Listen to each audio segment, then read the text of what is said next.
بھی وہ ہمارے ایک دوست ہیں, ان کے آفس میں آگ لگ گئی. آپ کو فائر بریگیڈ والوں کے حسن اخلاق کا ایک نمونہ بتاؤں, یہ چشمدید گواہ ہے وہ خود. ان کے آفس میں کیا لگ گئی؟ آگ. محلے والوں نے فون کیا کہ آپ کے آفس میں آگ لگ گئی. انہوں نے فائر بریگیڈ کو بلایا.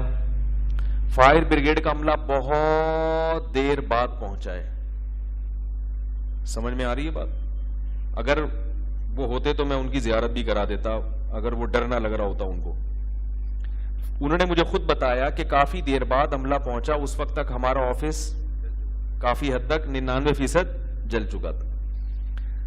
جب وہ عملہ آیا تو پھر وہ کام ہی شروع نہیں کر رہا.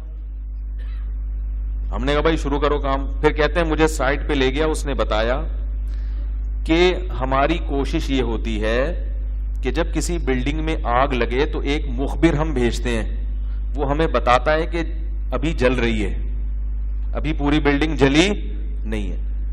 تو وہ مخبری کر رہا ہوتا ہے. جب پوری بلڈنگ جل جائے تو پھر وہ ہمیں بلاتا ہے. وجہ کیا ہے کہ جب آدھی بلڈنگ جلی ہوئی ہو اس کی آگ کو بجھانا مشکل ہے, پوری جل جائے تو بجھانا آسان ہے. ہاں یہ دیکھتے ہیں کہ کوئی بندہ نہ جل رہا ہو اس میں, اتنا الحمدللہ ہے کہ ایسا نہ ہو کہ آدمی جل رہا ہو. اگر آدمی نہیں جل رہے, آفس جل رہا ہے, کسی گھر میں آگ لگ گئی, پبلک بچ گئی ہے, بس وہ بتاتا ہے بھائی بندے نہیں ہیں اندر, کہتے پھر پوری آرام سے جل رہے.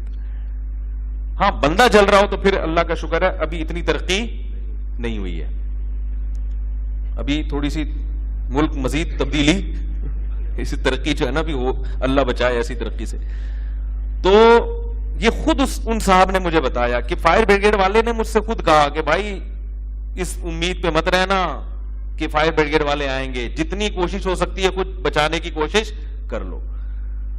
تو یہ حال ہمارے ملک میں چل رہا ہے, مختلف یعنی اداروں کا, مختلف محکموں کا.